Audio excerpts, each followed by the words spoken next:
like to introduce Charles Manning. So Charles is the CEO of Kochava, which is a leading mobile attribution company, but he is not here to talk about Kochava or about mobile attribution. He has another initiative that utilizes blockchain. And when he was explaining it to me earlier this year, I had to say, I have no idea what you're talking about.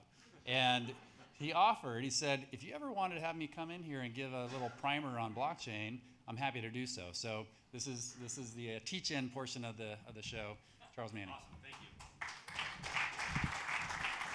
Well, thanks very much for the opportunity to share.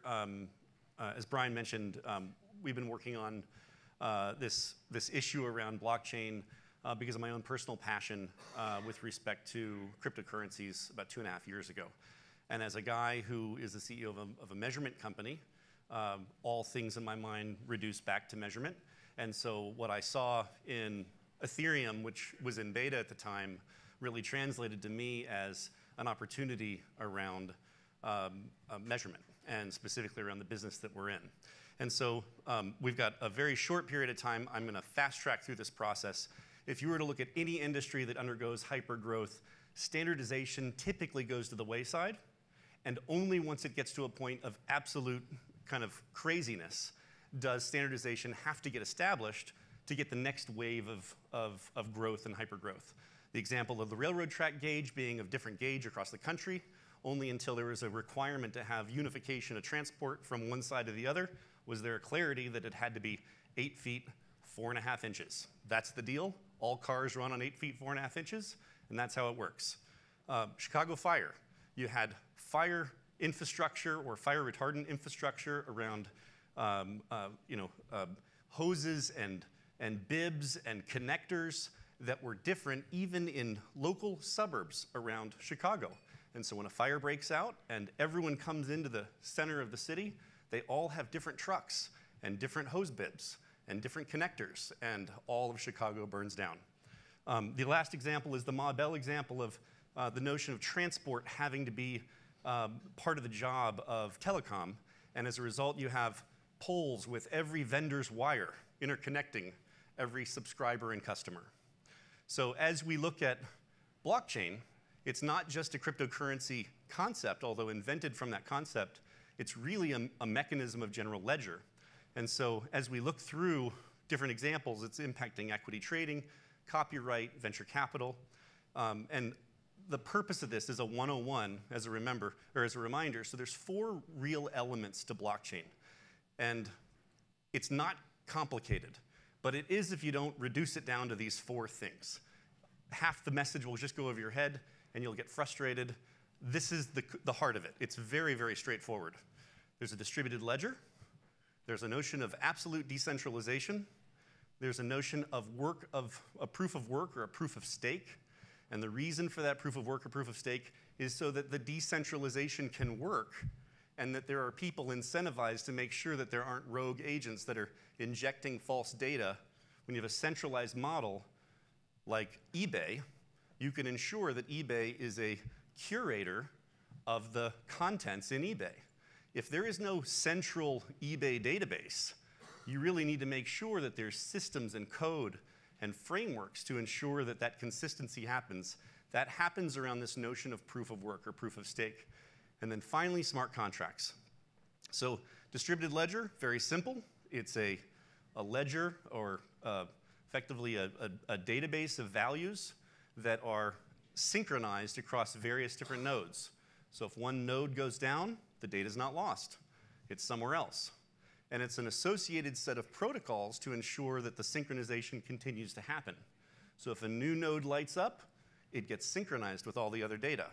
And there's this notion of a 51% rule in that if 51% of the machines out there have the same consensus of data, then you know that it's right. And that's where this proof of work, proof of stake concept comes into play. The second one is this notion of centralized versus decentralized. It's one thing to have a ledger that's in all these different nodes, but kind of think about this concept of what it means to have not a central eBay, having a distributed eBay. It's a very weird thing to think about. We're not kind of programmed to think about that concept. where you're actually working with a counterparty directly. There is no middleman. Very different concept, and I honestly think it throws people for a loop because they think to themselves, that's how I've made money. I've been the middleman. How the heck do I exist in this other thing? And I'm here to say, specifically in advertising, there's a ton of ways to make money and also leverage this and also provide a lot of upside. We're going to talk about that later, but the second concept is decentralization. So the third concept is this kind of proof of work or proof of stake. So proof of work is a concept that says, I'm going to do a bunch of math on a computer, and it's going to cost money to have that computer run.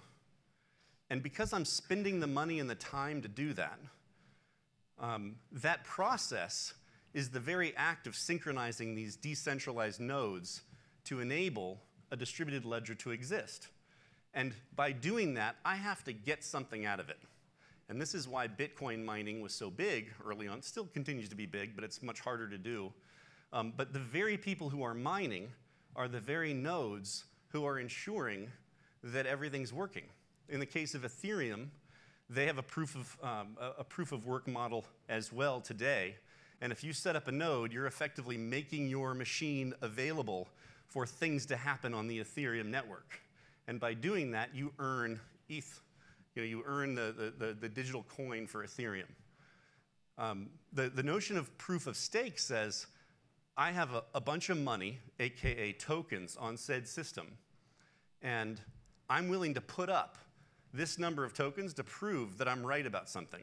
Which is a little bit weird in some respects, because it's kind of like a betting model, because you're effectively saying, if I'm wrong, I've lost that. So you better be darn sure that whatever you're synchronizing on the network is right, because you stand to lose whatever you have on that network. So if you're hearing anything, hear that blockchain is about unifying in almost like a game mechanic way incentives to be aligned.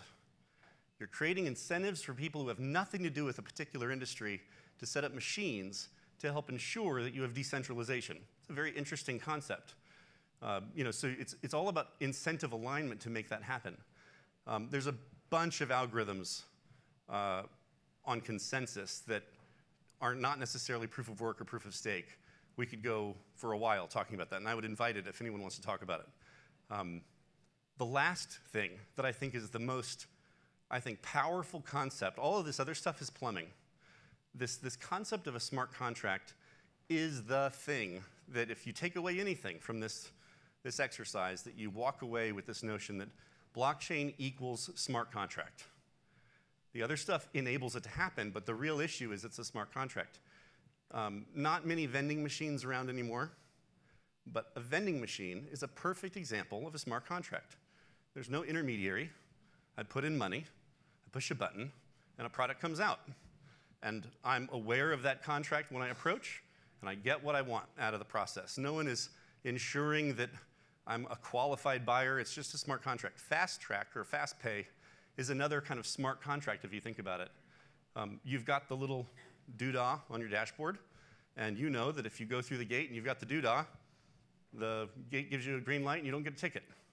And that's another example of a smart contract. So reducing this down, because we only have 10 minutes, as I kind of thought about, how does this apply to digital advertising, one of the biggest things that I felt and worried about and spent a lot of time thinking about was where in advertising would you apply blockchain?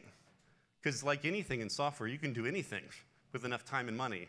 Who knows if it'll be adopted, but you could do anything. And the reduction for us was if the insertion order is the smart contract, then you're really transforming the mechanism of how the workflow happens on digital ads.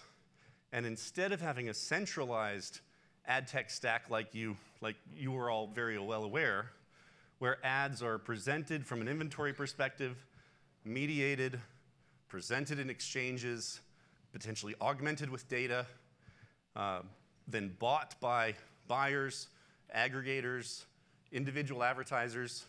Instead of that all happening in these singular centralized systems, what if you had a completely decentralized framework for buying and selling ads where there is no intermediary. So what we're talking about with Exchange and how we think it applies in the context of advertising is one where we're a measurement company, we have a targeting product, we don't buy ads, we don't sell ads, we're totally independent. We're not doing this because we want to get in the ad buying and selling business. Instead, we think there's an opportunity to have a uniform set of pipes that the whole industry can work on that's open source. And if we were to build this and build a supporting framework for it, everyone in this room would have capabilities, technology, data, or otherwise that they can introduce through these first-class actors that we've invented and architected into our blockchain system. So our blockchain system's not some kind of add-on to Ethereum. It's not some it's not a dApp on some other blockchain. It's ground-up, developed, brand-new blockchain system that has 6 key actors, a buyer and a seller, and they are all surrounded by this smart contract, which is the I/O. And then you've got measurement providers, you've got ad-serving miners, you've got ratings agencies, and you've got payment providers. And our intention is not to do anything other than what we do, and what we do really, really well, which is measurement. But what we're doing is we're cajoling and recruiting the ecosystem to say, do you agree that there's a really good central authority ad buying system that is Facebook? And there's a really good central authority ad buying platform that is Google. And that unless there is an open protocol-driven framework where everyone else can kind of come in without having strings attached or having to pay some license fee to a vendor like us, that there could be potentially a really interesting opportunity to unify around this open system and make the I/O the center part, the centerpiece of that framework. So that's what we're doing, and I'm out of time. But I really appreciate the opportunity, and just remember those 4 things. It's not scary. It's not something that's confusing. It's just software. Thanks.